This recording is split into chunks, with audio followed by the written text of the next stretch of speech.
In this video, I'd like to talk about the appearance window.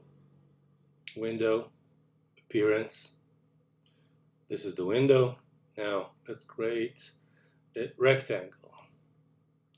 This rectangle has a white fill and a black stroke, and you can change the stroke weight here, and of course you can change the fill, everything through the appearance window.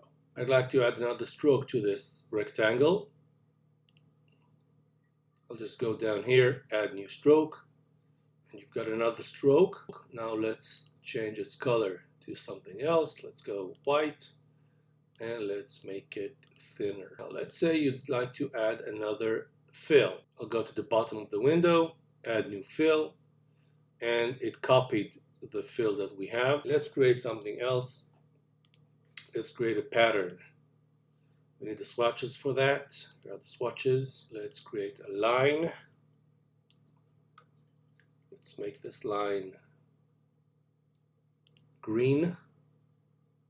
And to create a pattern, we need another rectangle which has no color and is sent to back.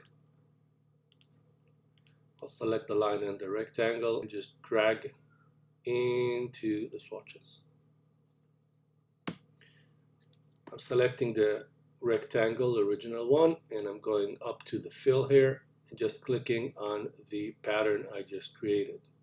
And I want to change the orange fill to something else. Let's go brighter.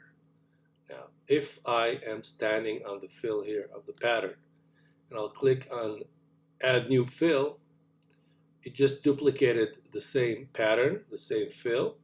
And now, since I'm standing in the appearance on the fill here, I can double click on the rotate tool and change the option to transform patterns and not transform object, and this is what we get. So it's the same pattern but rotated in 43 degrees.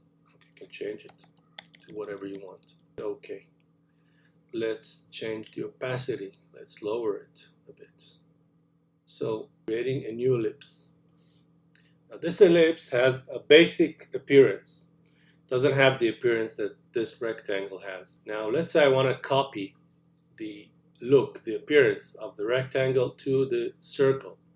All I've got to do is double click on the eyedropper tool and select the appearance here on the top. You see I just enabled the appearance and OK, and now I can click and I just copied the appearance from one shape to the other.